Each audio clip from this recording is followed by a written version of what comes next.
लाल रंग के कपड़ा और कांवर ललिए गए छौरी। लाल रंग के कपड़ा और कांवर ललिए गए छौरी। आ सुनील भैया संगे तू देवघर जइए गए छौरी। आ सुजीत भैया संगे तू देवघर जइए गए छौरी। आ गुरुदेव भैया संगे तू देवघर जइए गए छौरी।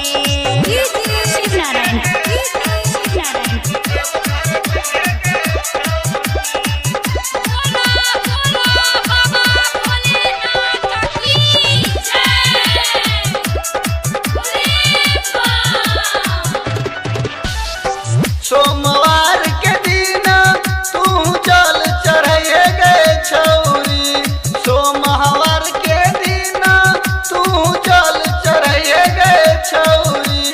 अब भोला बाबा के तू जाके पूजा करिए गए छौरी। आ दुखिया भैया संगे तू देवघर जइए गए छौरी।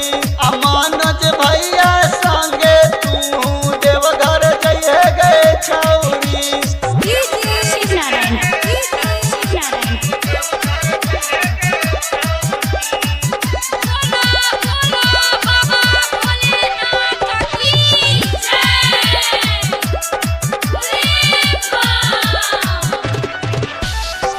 पहिले सोमवारी के तू जल चढ़ाइए गए छौरी। पहिले सोमवारी के तू जल चढ़ाइए गए छौरी। आ भोला बाबा से तू नीमन दुल्हा पैबे गए छौरी। आ राजू भैया संगे तू देवघर जइए गए छौरी। आ अशोक भैया संगे तू देवघर जइए गए छौरी।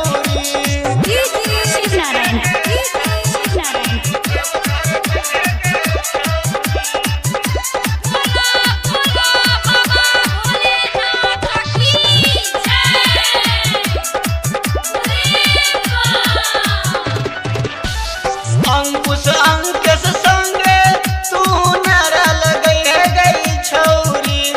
अंकुश अंकेश संगे तू नारा लगइए गई छौरी। आ कृष्णा मंटू संगे तू कमर हिलइए गई छौरी। आ यादव रघु के तू गए गाना बजइए गई छौरी। आ